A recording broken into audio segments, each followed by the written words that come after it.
I have one adjustment to the agenda, and that's to strike item 3.8. Any other amendments to the agenda?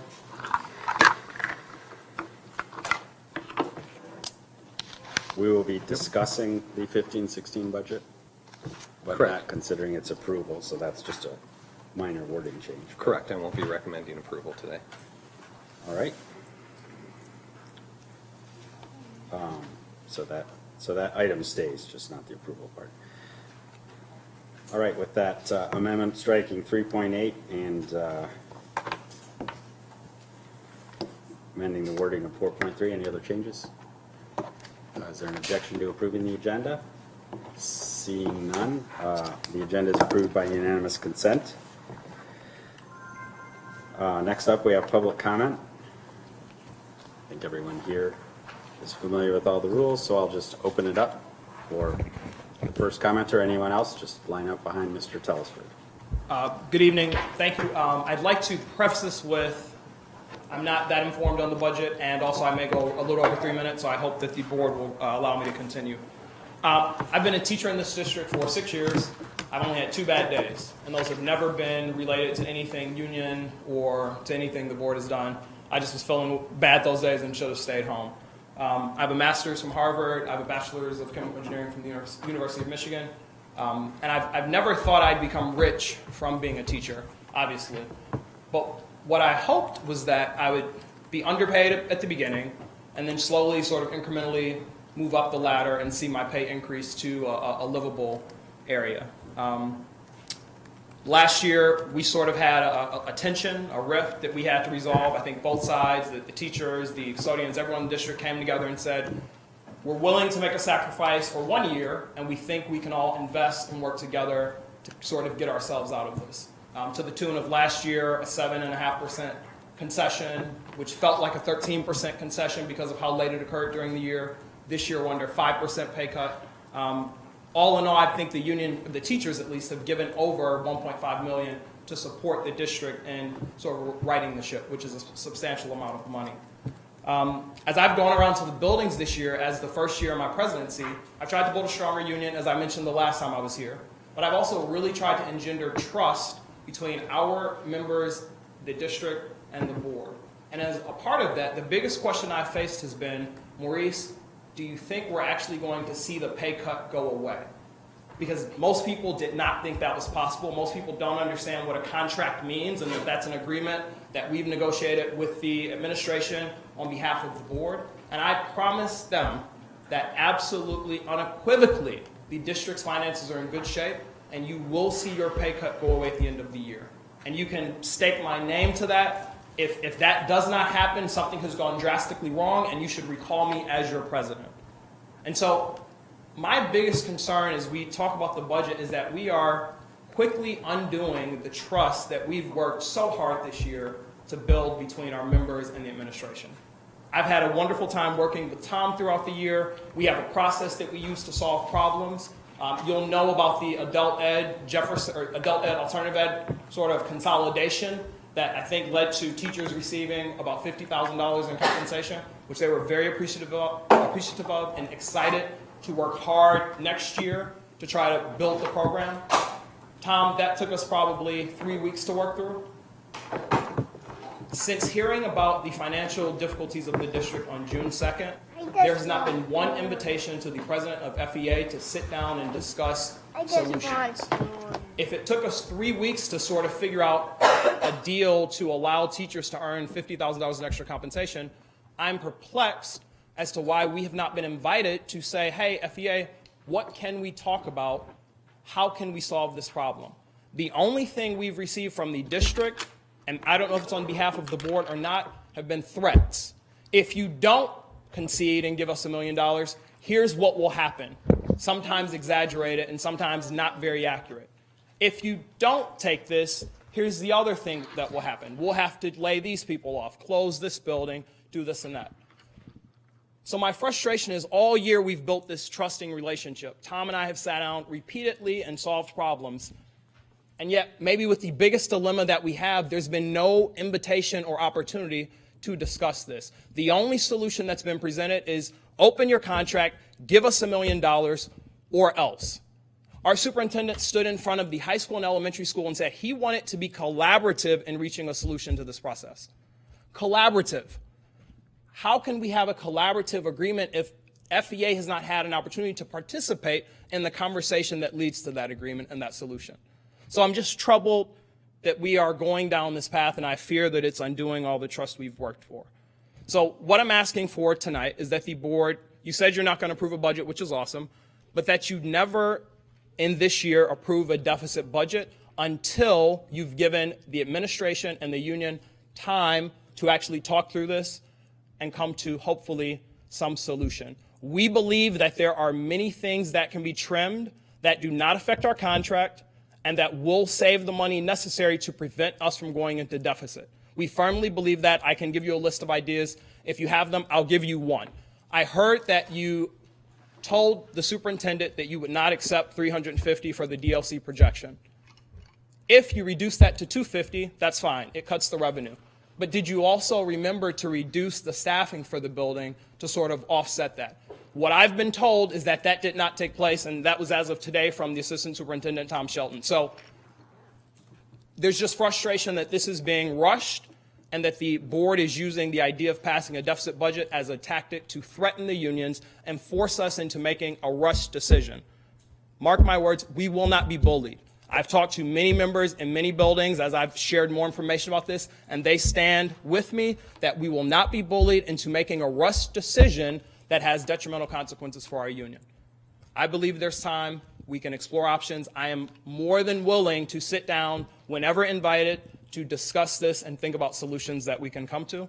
I ask that you believe in the work that Karen's done in getting the money back for DLC last year and seeing 2 years of consecutive per pupil funding, that you believe in Blake's plans next year to start Montessori, to have a better adult ed and alternative program, to do the 13th year. I mean, we have some real tangible things going for us next year that might see an increase in funding, and I believe we need to wait to see how those materialize before we make a rush decision, and I think you can pass a budget that's not a deficit budget in the meantime. So thank you very much. I will be here if you have questions. You can always call me if you want to sort of fact check information you might be hearing about my disposition as it relates to anything in this district. So thank you very much. I have a question right now, Lynn. Yes, go ahead. You just said all the programming that we have coming up in the district. Yes. And you also used the word might.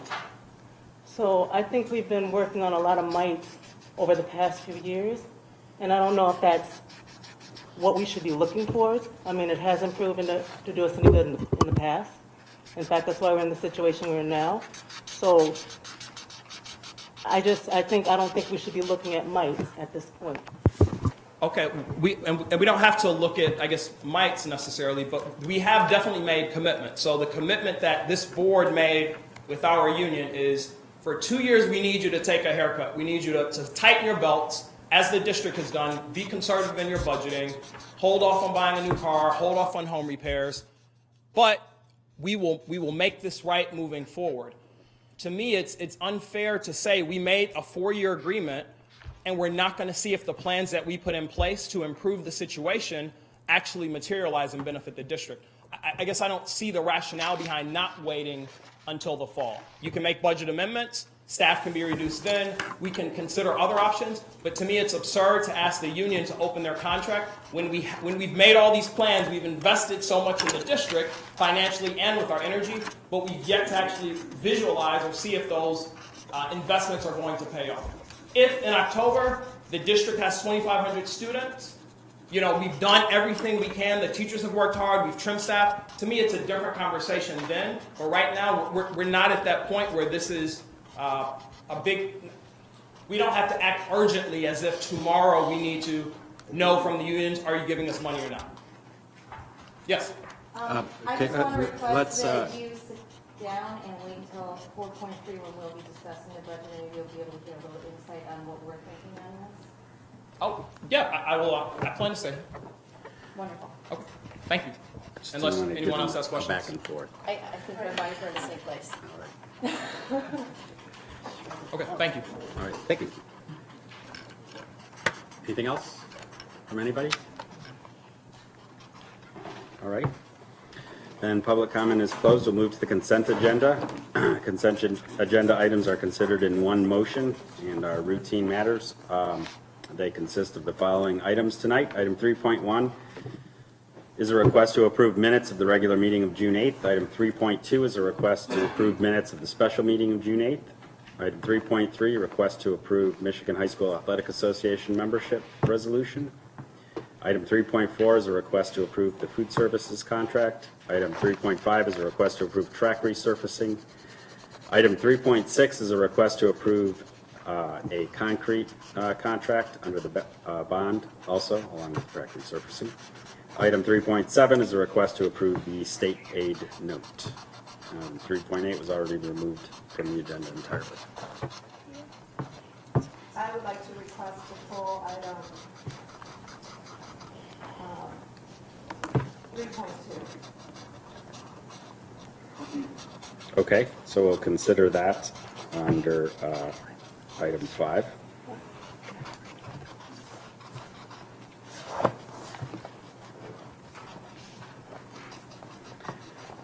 Any other requests to pull anything?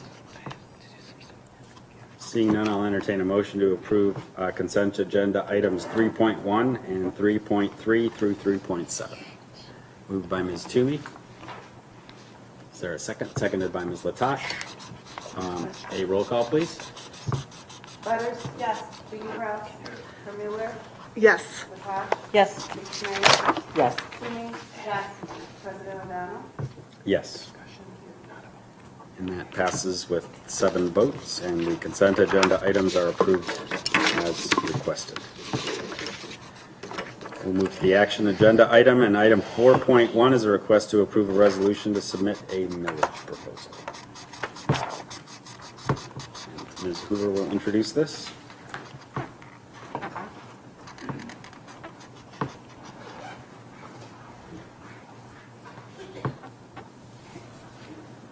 As we discussed last Monday at the board meeting, we discussed potential language that we were going to put forward for the vote in November. I've submitted to the board the language that we discussed, and we're asking that that language be approved to go forward. All right. Just to go a little bit out of order, since this is sort of markup first, does anyone have any questions on the resolution that's in front of us? Oh, I'm sorry, I'm looking at the wrong one. I'm looking at the unfinished resolution. Not on paper. So this is in the board packet. So any questions on that?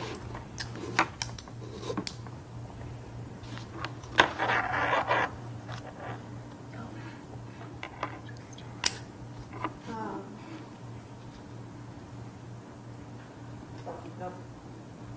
Okay. Do you want to just redefine to the people in the audience what this means to the homeowner? So currently, the district has 2 millages. One is our 18 mills operating, but because of Headley, it's been rolled back to below 17 mills. The district also has a Headley override mill to bring that back up to the 18 mills.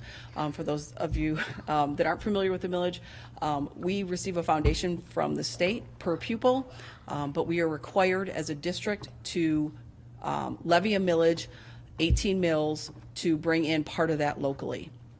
Anytime your millage drops below 18 mills, then you, in fact, are not receiving your full foundation for your students. So our millage expires June of next year, June of 16.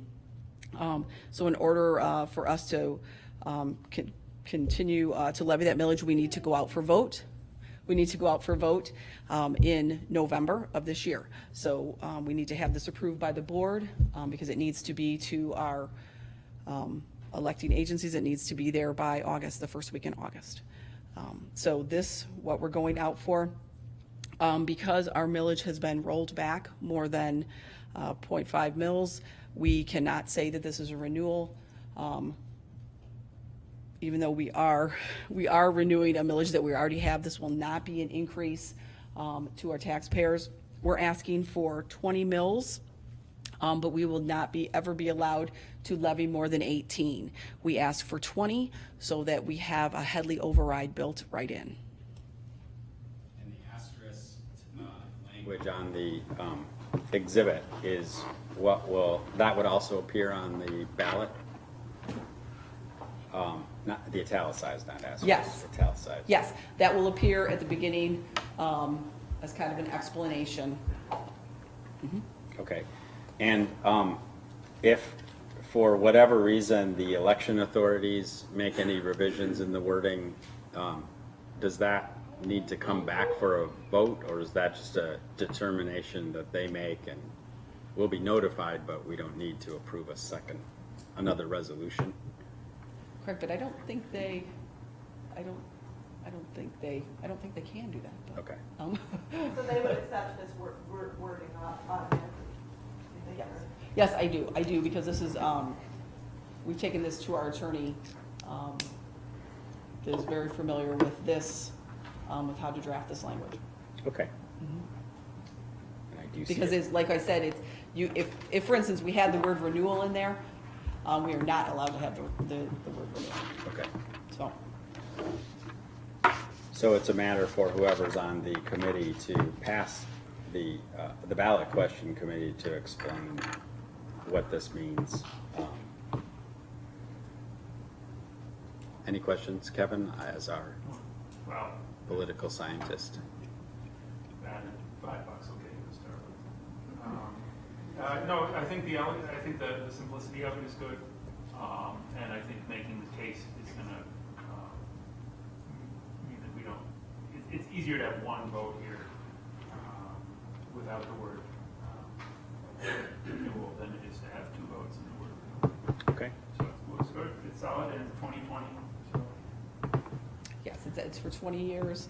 And if, for some reason, if the economy keeps going well, and this does get rolled back in that 20 years below 18 mills, then we still do have the option to go again for another Headley override. So this, the blank where it says, if approved, this millage would raise an estimated blank, you would fill that in? We fill that in. It's just a little bit over $4 million that this levy generates. But that number would be filled in then Yes. on the ballot? Yes, that number will be filled in and will be on the ballot. Okay. All right, so I will entertain a motion to adopt the resolution as presented. Moved by Mr. Deegan-Kraus and seconded by Ms. Kerr-Mueller. Any discussion on the motion? Seeing none, roll call, please. Deacon-Kraus? Kerr-Mueller? Yes. Natasha? Yes. Leaks May? Yes. Toomey? Yes. Butters? Yes. President O'Donnell? Yes. With 7 yes votes, that motion passes and the resolution is adopted. Item 4.2 is a request for approval on the sale of the Jefferson Building and property. This is the paper that I was looking at before. Is this the same as the packet? Yes. In front of us? Yep. Okay. So as the board remembers, one of our last meetings, we were advised by legal counsel regarding some options with the sale of the Jefferson Building and property. It's always nice to be able to bring something to the board that will be some revenue in some way, shape, or form to the district as opposed to the opposite. So there have been some revisions since the last time we met. It'll be my recommendation that we move forward with the Community Housing Network. This is involving MISHDA funds in order to fund this, which is a grant application process.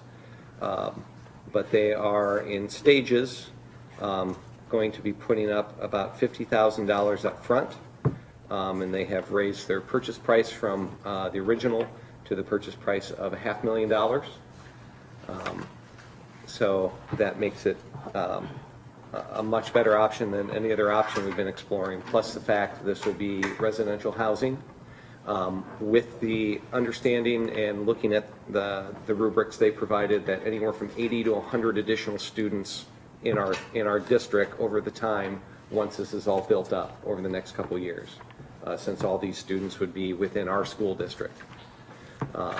So just looking at other projects they have done similar and what the ratio has been to adults to children. As we talked about last time, we know that it would be contingent upon them receiving the MSHDA funds, which we would know most likely in winter or early spring. If for some reason those funds aren't able to be procured from the state, then at that point the property would come back to us. We would keep whatever money that they've already given to us, and then we would just move forward as we would be today. So I know that there was a question put forward in terms of other educational institutions, if they would be able to capture this building or property if, per se, Community Housing Network did not get the MSHDA funds. Because this was an entity that came to us, we did not put the property on the market, then it would just come back to us in our decision to do what we want to do with it. The only time that educational institution can enter into this would be if we put it up for sale, put the building up for sale, then it would have to go to the highest bidder. So there is no possibility at this point with this process where an educational institution could take this if this deal were to not go through because we didn't, or the company did not receive MSHDA funds.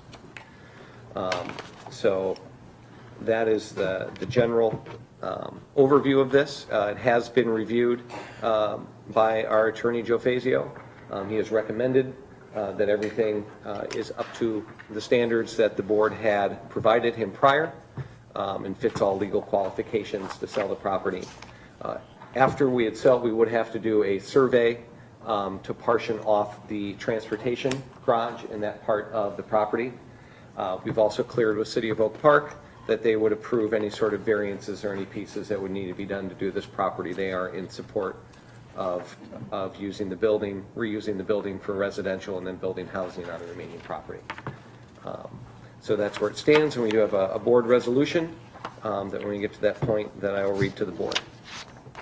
All right. Does anyone have any questions on the option agreement first?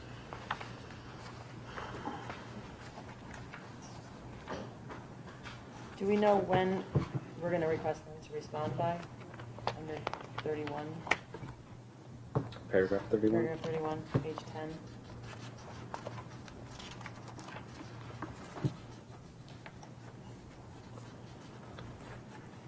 Or is that dependent on the survey? I believe that's dependent upon the survey.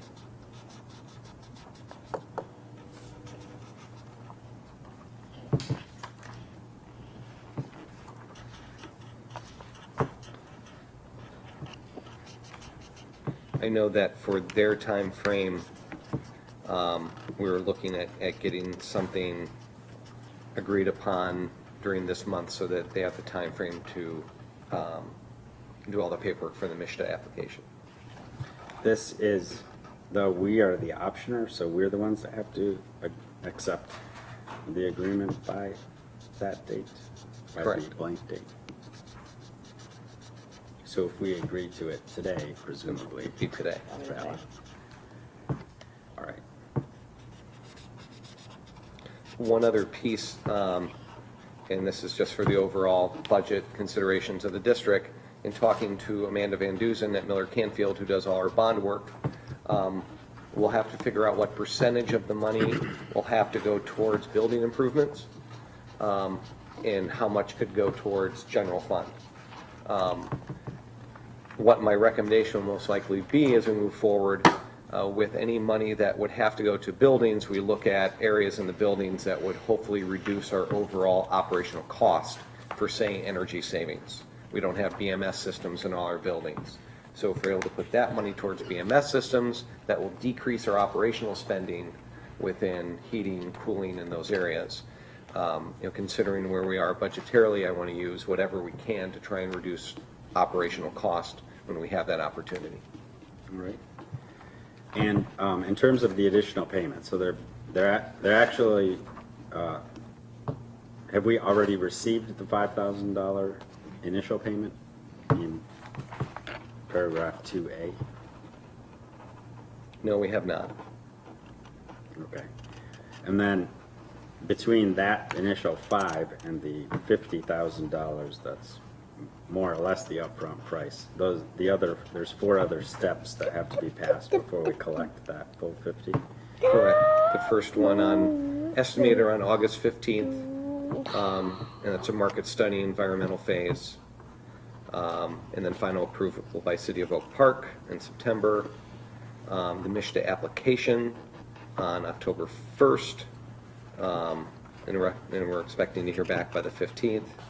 And then the receipt of the reservation for the housing tax credits estimated January 15th. All right. And then it's probable that the most of the payment amount would not, other than that first 50 milestones you just described, the bulk of the money wouldn't be received probably until next fiscal year. Right, at the earliest, June, but most likely during the next fiscal year is when we'd actually receive the payment in total. Okay. And they have the option to extend that period Correct. by a few months. Right, and that would, but I will say in doing the initial review, in looking at, there are points that are put together for a MSHDA application. This would be a very high point percentage due to the area it is, the fact that they're reusing a historical building. All those are very high point values. So in talking to some different people that get involved in MSHDA, there's a very, very high possibility of success with MSHDA on this. Okay. I'm hoping this will bring more children. Yes, and estimate is 80 to 100 over the course of time. Maybe this was mentioned before, but do we know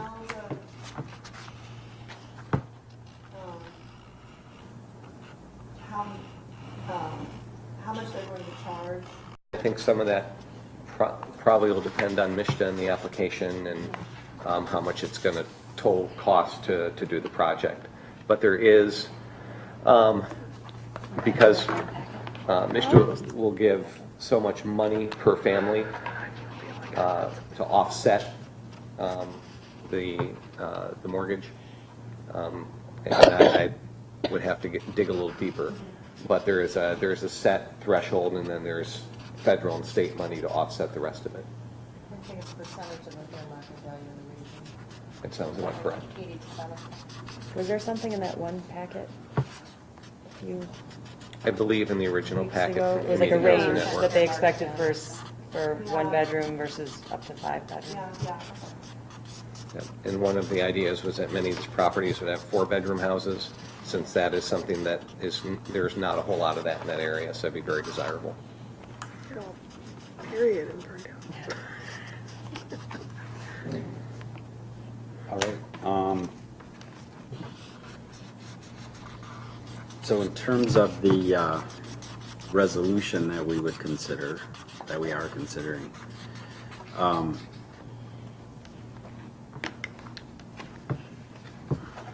we just need to fill in a couple of the blanks. I can read through the resolution with the blanks filled in. Okay. Whereas on June 15th, 2015, the Board of Education of Ferndale Public Schools approved the closing of Jefferson, I'm sorry, that would have been in March, Jefferson property, whereas to consider it and taking any action with respect to the demolition and or sale, the Board of Education met with council in closed session, discussed the written communications from council regarding the district's legal opinion and obligations for the demolition and or disposition of the Jefferson property.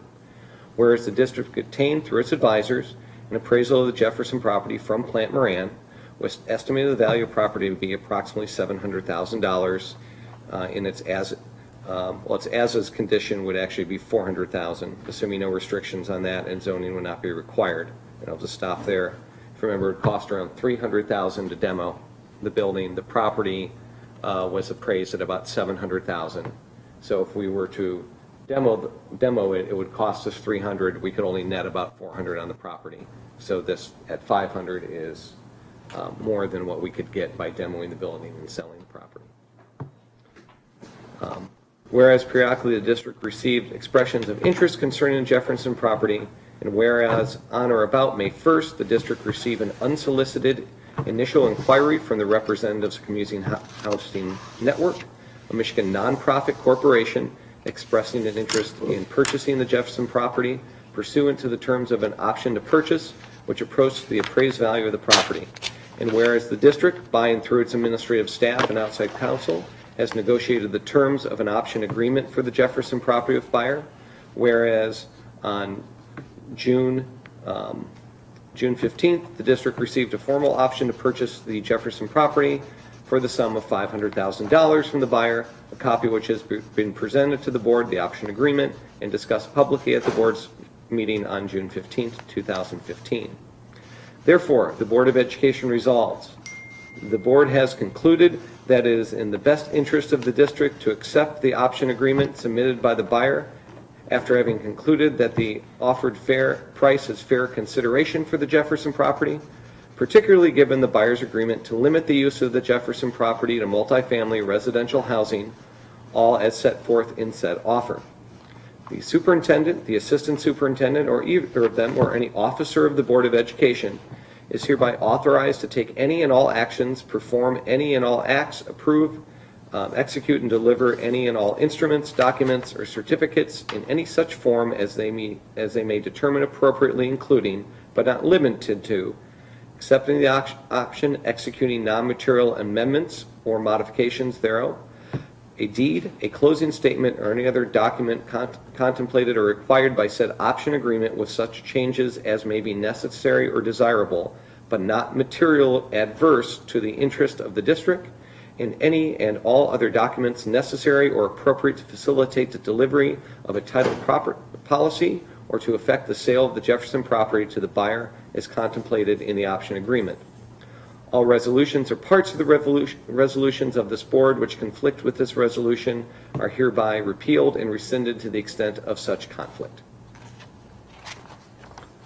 And of the last part of the resolution is to make sure as we move forward with the closing, all the other pieces and parts, it doesn't require us to come back to the board to each and every little piece. So if there's some immaterial pieces that we have to deal with, we can deal with appropriately. All right, so I'll entertain a motion to adopt that resolution. Moved by Ms. Grimmuller and seconded by Ms. Leaks-May. Any discussion on the motion to adopt the resolution? Then may we have a roll call, please? Mueller, Yes. Lepage, Yes. Leaks-May, Yes. Toomey, Yes. Butters, yes, Eagle-Brown, Yes. Yes. Thank you. 7 yes votes, the motion passes and the resolution is adopted.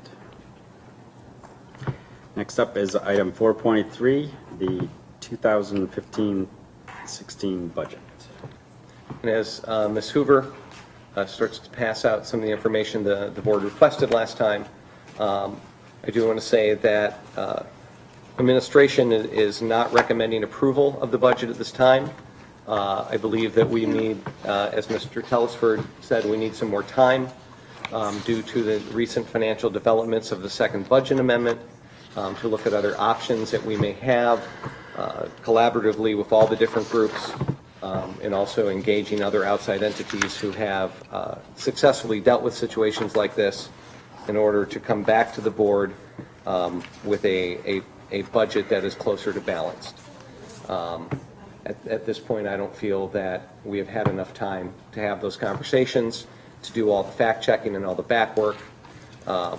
We are trying to do that very quickly, but due to the level of importance of this, I do not want to bring something forward to the board that is incorrect or that we maybe could have looked at a different way to have a better result. All right. The budget that we brought forward last Monday, was using 300 for the number of students in the DLC. It did not include any additional expenditure dollars for any potential severance or any other contractual obligations upon people leaving the district. You requested that we add that to the budget. We've presented you with a budget with 300 DLC students and adding the retirement in. That would bring us to a deficit fund balance of $250,473.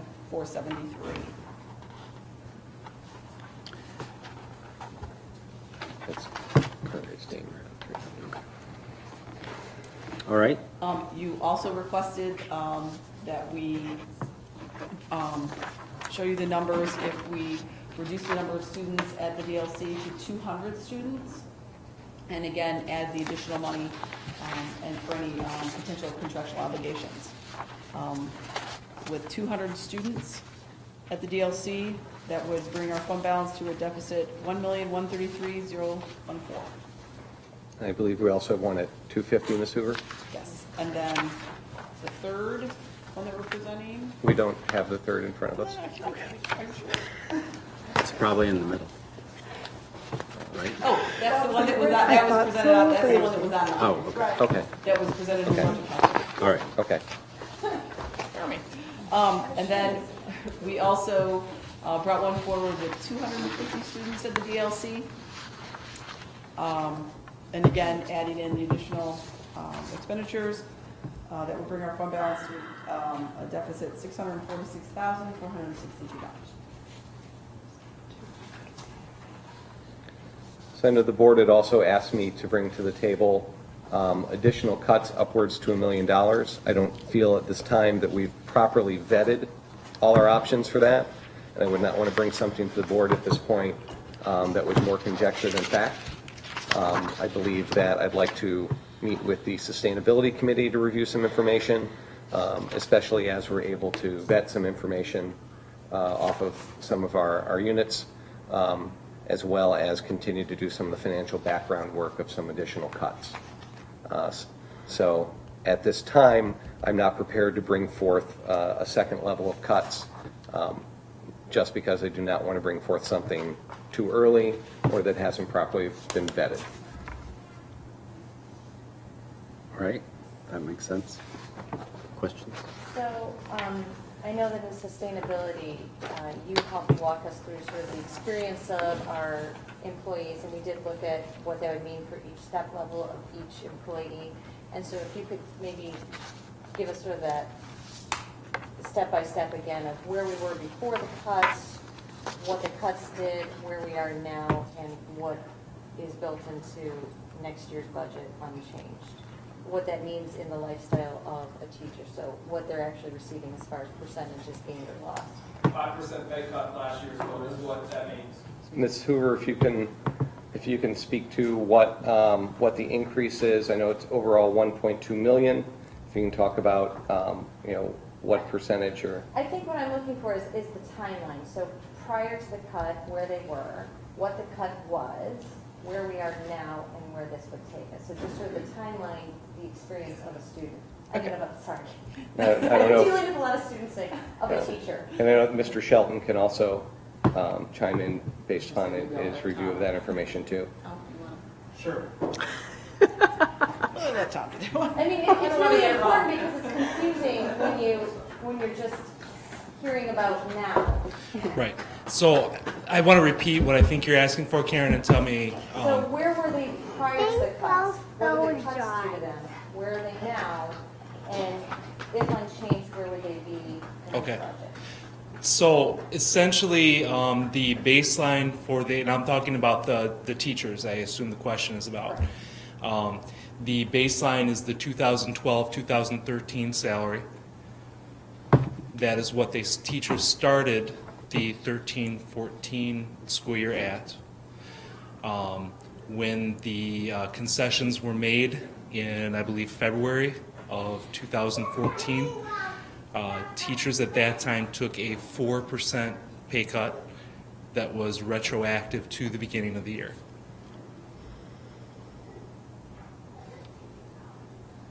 4%.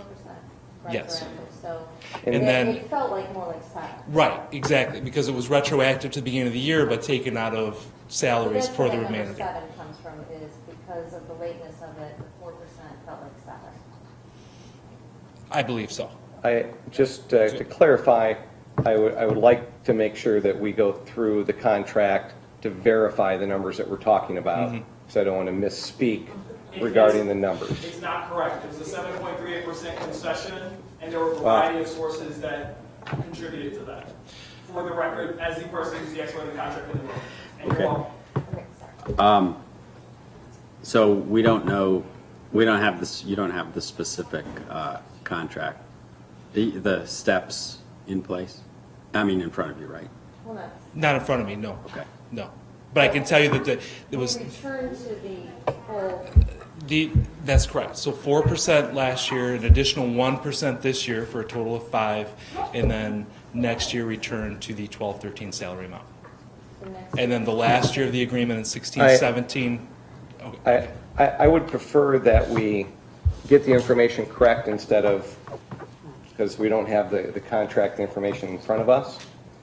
We can get that, verify it to make sure we're correct with the union, and then get that out to the board. Because I don't want us to misspeak regarding the numbers, so that we are all clear on both sides what we're talking about, so that the numbers are correct. And I apologize, because you did in the meeting have those in front of you, and so I should have warned you on that. Yeah. So I So, apologize. so I just want to make sure that we can verify that with But we did the look at unit the and numbers, present like, that. confirm that they were restored. The percentage had been restored. Once again, I don't want to say that without us looking at the appropriate numbers, because I think there would be a disagreement regarding that, because I do not want to talk off the cuff regarding numbers, and I don't want to say something that's not correct. We can easily get that to the board. We can verify it, with the teacher unit to make sure that we are correct before we supply that to the board. As Mr. Shelton and I weren't here during that time period to know exactly what some of the conversations were, and I didn't have that contract in front of me at the moment. So we can easily get that information to the board within this evening or tomorrow. But there is, within the budget, there is the negotiated increase in the budget across all units, not just the teachers. That's equivalent of 1.2 million increase in overall salaries across all units. May I ask for some additional information while you're doing it? It doesn't necessarily have to be in this particular thing, but I think it would be helpful too in looking at this. And I don't know what the correct procedure would be, but because we're dealing both with salary levels and with steps, which interact, I think it would be helpful to see for a select, not specifically selected, but for a random sampling of staff members, what the actual salary levels look like over the 4-year period of the contract with these various options. Is something like that possible? Because we're dealing with... It's right on the salary scale, so Right we on could the- easily, so that would and that's be- within that would be- the public documents. And that's what they did for us, and you're just articulating it better. They did that for us in sustainability as they Yeah. wanted us. So we could look at the 4-year salary and layout with, and then, Right, starting before the negotiations last year, and then through the end of the cycle where a teacher would start, where they'd end up. And would it be possible to break out what part of the increase there is step and what part of it is contract? Yes, we have the step and the percentage. We Okay. have That broken would be down. very helpful to see. Yeah. Thanks for making sense of my That would really make sense in my words. All right, any other questions on the budget? When is the sustainability committee meeting next? We are going to be setting up the date after the meeting today.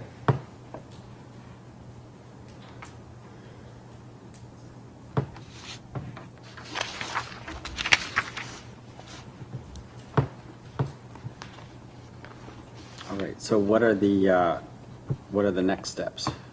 The next steps are for sustainability to meet to review the information, review possible additional cuts, and then to work with collaborative of all our units to see what other ideas, what other possibilities we have, and then to bring that back to sustainability and therefore back to the board to look at how we can come to a better solution on these budgets. Since all three budgets have a deficit attached to them, we'd prefer to bring something back to the board that is out of deficit. Are we still penciling in, should we reserve June 26th for a possible board meeting? I think that would be good for us to schedule another special board meeting towards the end of the month so that we can relook at this and give us enough time to review. Okay. Because we are required to pass a budget by the end of the year, and the budget should be based on whatever we know at the time. Would that be 5:30? That makes sense. If for some reason we find from administration that we need a little extra time up to the 30th, I'll inform the board. And having it on June 26th is designed because we are under a deadline. We do need to get it done by July 30th. 1st. June 30th. Needs to be adopted on June By 30th June 30th. at the very latest. So a June 29th meeting would be a little bit too close. It's, it is a possibility. I know it's, Just because we usually meet on a Monday, that's all. Right. I mean, I have no problem with I think it has to do more in terms of schedule, in terms of making sure that we can have as many board members as possible present. Assuming that that's that will be a travel week, people being a holiday week. But we can also set up phone connection. You know, could you also just really quickly speak to the involvement of Oakland Schools and how they provided outside consultation as far as sort of, just what was their role in looking at our budget? Is in terms of talking with Mr. Bob Moore, Deputy Superintendent of Finance, and Ms. Hoover and I had him review all our finances, where they currently stand, possibly anything based on his work that we haven't seen. In general, anywhere in the county, Mr. Moore is one of the first people you go to review when you're looking for a second set of eyes. So he has reviewed that. He is always willing to be available to the district if his expertise or ability or connections are all useful. You know, at this point, after from the work that he's already done, we haven't found the need to pull him back into the situation. He's provided us a multitude of information regarding our budget and other possibilities that he's seen in other districts. So if we see a need to engage him again, we'll gladly do it. So this isn't just the opinion of our financial experts, this has also been vetted by outside consultants as well? Correct. This has also been in working with the ISD. One of the pieces that we know within the if the early warning bill passes, one of the options is the ISD would be one of the options for us in order for the ISD would be one of the options that would possibly have to oversee and accept our budget. So in that situation, it is very important for the ISD to be involved and to know the level of our budget. So we are actually being more liberal in our budget than their recommendation. So they would prefer us have a more conservative budget at this point due to the impact that it would have on the overall district. We are trying to balance the recommendations we are getting.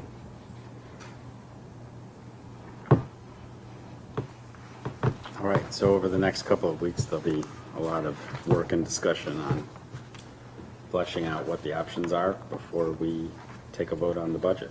Yes. Other questions? And I'm having trouble remembering who all is on the sustainability committee. Karen and Raylon.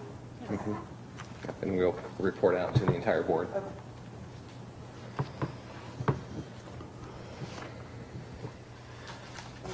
Our president is Well, I've attended twice, but I won't be attending this one. So I'll be out of town.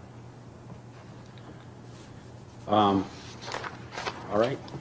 Well, I will look forward to hearing more when we have more. I think it's important that we pass as realistic a budget as we can and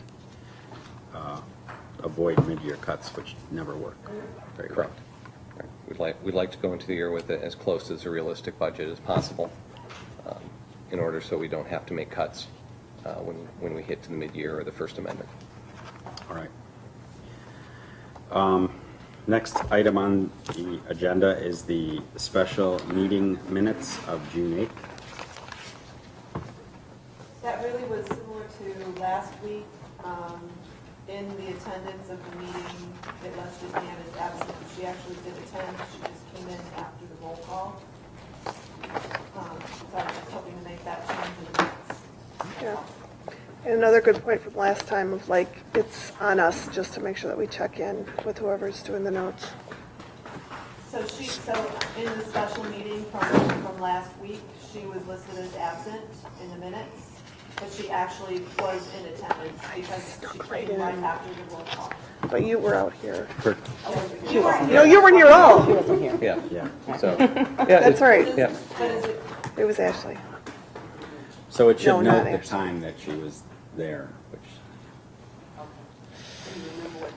Right before we went into closed I mean, we were walking into the room, so, I mean, Yeah. it might have been 5 minutes past when it was called to order, whatever time it was called to order, maybe it was 5 minutes after that. Yeah. When she walked in. I'm pretty sure you were there for the whole part. I was. I came in here as you guys were walking there. I came in here, plopped some stuff down, and then followed you. Thank you.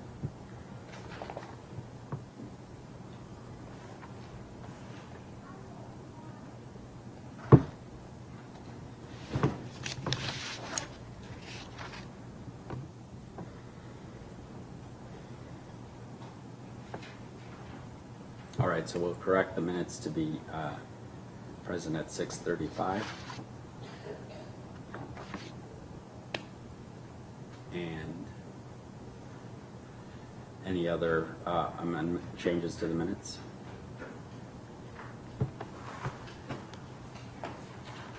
All right. I'll entertain a motion to approve the minutes as corrected. Moved by Ms. Butters, seconded by Ms. Kermuller. Any discussion? Roll call, please. Ms. Hash, Yes. Ms. May, Yes. Swimming, yes. Butters, yes. Stephen Crowe, Yes. Miller, Yes. President Novak. Yes. Thank you. And that motion passes with 7 yes votes. I love you too. We will take a recess until 7 o'clock when Mr. Wilmot should be here. Oh, no, he's here. He's here. He's We snuck just, in. we'll just need a little bit of time to get set up. I would still request a recess, yeah. All right, we will still Yes. have a recess Yes. of some Yes. length. Yeah. 15 Which would be minutes. great because my mother is on her way to come get Sage, and that would probably be helpful. I think. On the other hand, I've got a girl at the 8th grade dance, and I'd really like to see her. Oh. Chris helped set up the 8th grade dance today. We're in recess until approximately He got to decorate. 6:45.